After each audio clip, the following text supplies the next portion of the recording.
I'm remaking Bloodborne in Minecraft. After 2 years of work, I finally finished the main map, and I thought that was it, but it looks off, doesn't it? Yeah, the city is empty. And to fill it, I'm going to break Minecraft. But you wonder, Potomy, just make all the block models how you did using the texture pack. Well, here's the problem. Minecraft texture pack stops us from making objects bigger than 3 times 3. Perfect. So, if you want to make a tree or a good looking arch, well, good luck playing Lego, because that's a nightmare.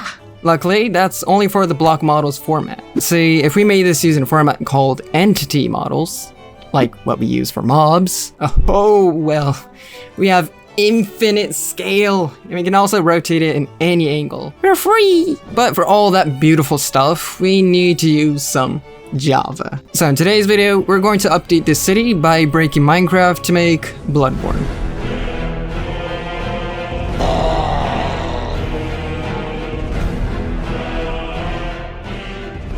Okay, so we want to decorate this city, but diving without a plan is bad. Very bad. Unless if I want to waste my time and suffer. That's the go-to plan, you know? So first, I need to know and visually see the entire map of Central Yarnum, and for that, we need a blueprint. Now the maps online doesn't really help, because it focuses on layouts and details which we don't need. I just want something simple and easy to navigate, you know? But since there's like none that I want, I have an idea making this work, something we call drawing. So I broke down the map into 10 by labeling areas, ending at the Tomb of Odin, and going through the whole city until we're at the beginning Yosifka's clinic.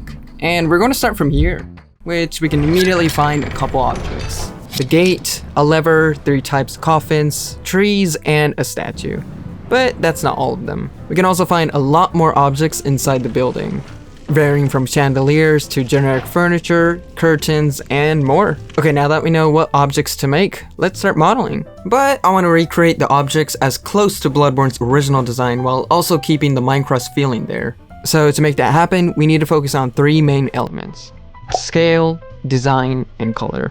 So I started by taking a few reference images from different angles and then got right into work.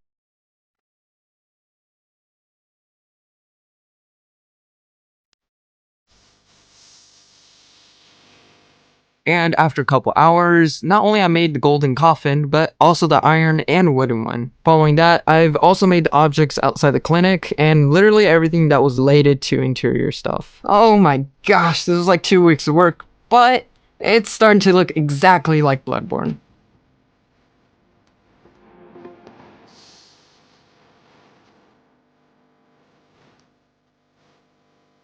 And with that done, the next area awaits us. But before anything, like I said at the beginning, Central Yarnum will be fully decorated with working doors, gates, and more environmental objects. And if you want this, you can get everything on my Patreon starting from this tier. It's basically a give and take situation. This also means you'll be supporting this project while getting content way before I make them into videos. So if you want them right now, join us. Anyways, aside from the decoration today, the mod update includes a couple new features. First is, you know, when playing, the characters was like silent.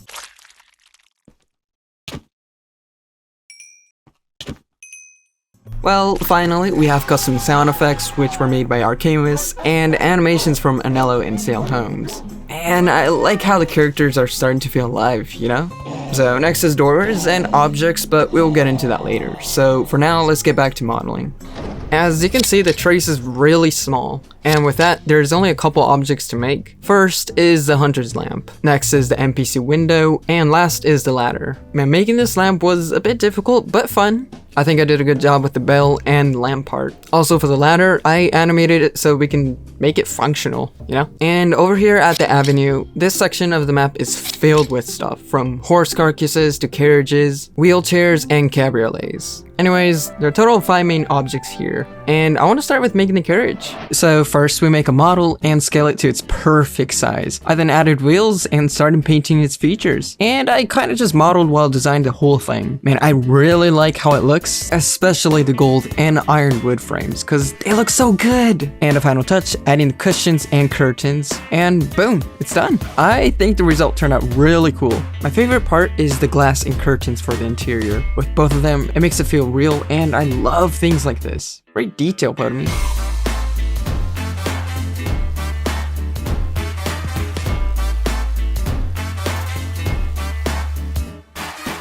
Luckily, the avenue didn't have many objects, but that won't compare to the plaza. This area only has 3 new models: a baby cart, a wooden gate, and a cabriolet.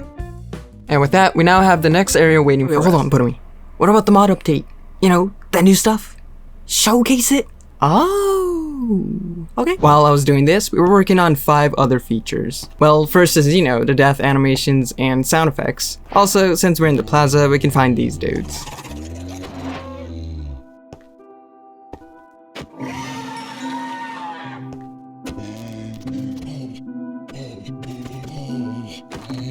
Fix up the animation transitions, but it's okay.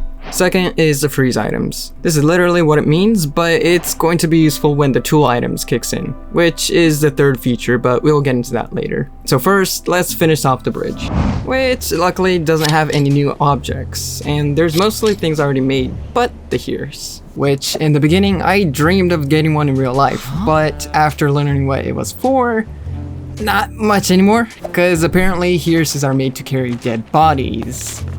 Great. Well, having one in real life is weird, so instead, I'm going to make it here.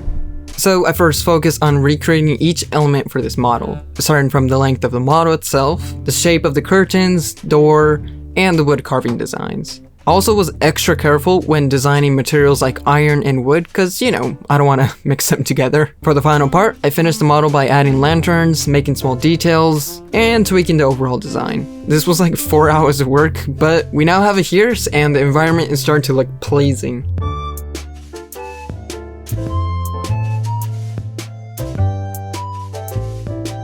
And what's more pleasing is the filled cesspool. The sewers. I'm gonna be honest, there isn't much to find here, besides the usual objects. But that's not why I'm here. The walls were looking pretty off, and it felt brand new. Like it was finished last night or something. Anyway, so after modeling over 10 pieces, I assembled them together, and voila! For the coloring, I wanted to make them icky, so I added a green stain to indicate a sewage aura. And for depth, I added this wood offset thingy and a cornice. And since we're here, Ark made some sound effects for the boar, and with the help from Anello, we now have this abomination. Extra thick!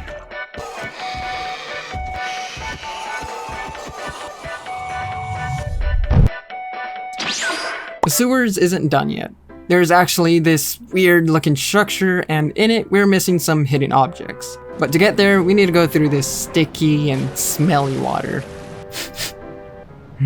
What's this stench? Smells like you, stranger.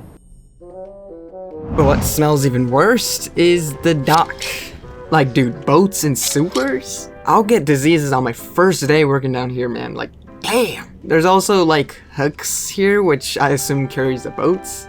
Eeh. Anyways, after making those, the sewers are now done. I know I made it, but damn, this is sick. Okay, now that we're here, let's check out the mobs and the 3rd feature.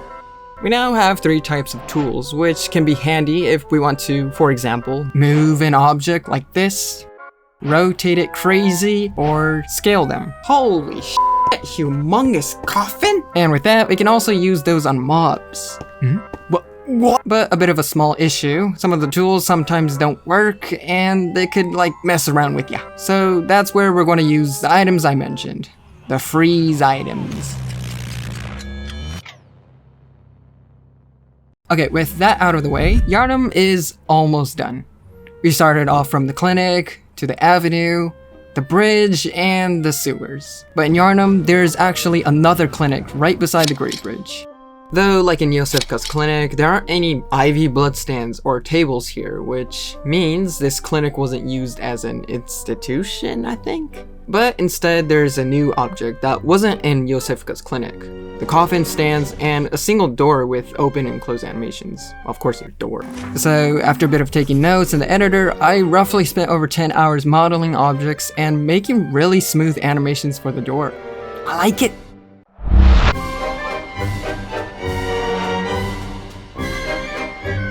Also, since we're here, we gotta check out the mobs. The mod has two features left, and one of them is the path command. I wanted mobs to walk in a certain path, like in Bloodborne, because without it, the mobs feel dumb.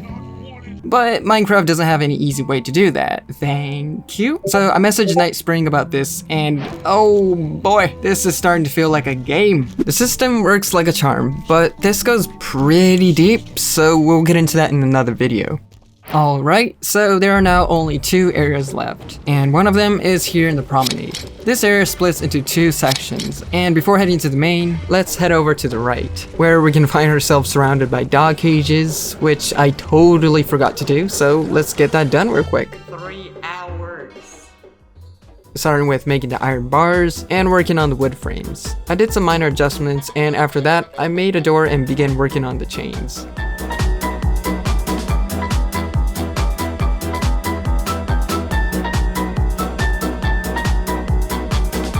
To finish the model, I made the wheels and connected it with pipes, and we have it, guys. I've also made some variants too, from stacked ones to stacked ones and stacked ones. Now we have the back alley finished, and it's just like the game, man. It's so good.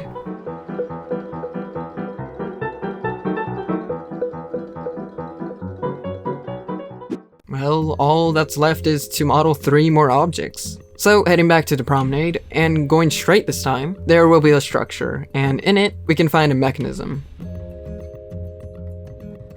This thing is an elevator, which will take us down to the final area. Oh wow! An elevator? And after hours of work, I've modeled the objects and the lever. Not only that, but I also wanted to create animations for it, so after some extra time, I made and assembled everything, along with using Bloodborne sound effects as templates for now.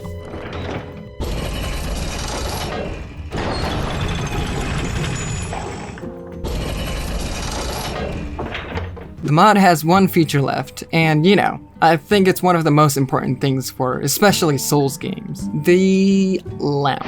For starters, before fully developing the lamp system, I wanted to have the basics, which separates into 2 elements. First is by activating the lamp. Whenever the player dies, they can now spawn from it. Yes, no more suffering. And the other is you can teleport through lamps using this custom menu. Huge thanks to Dino, cause man, I don't want to respawn all the way back from the spawn. Anyways, with that done, there is only one place left.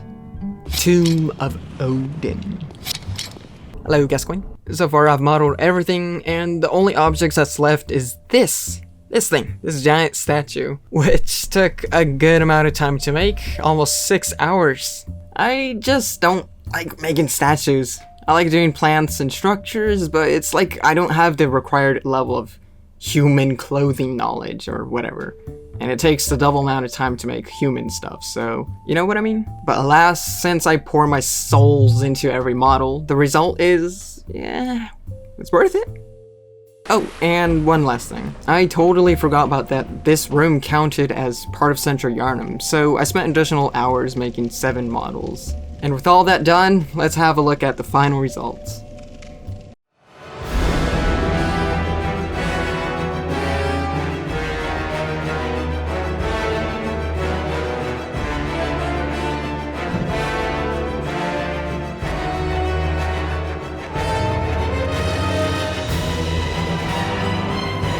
Hey, I'd like to shout out to all Patrons for continuing to support this project. Seriously, thanks guys. And for the next plan, I think I want to get into particles, sound effects, and maybe a working elevator. Oh, man.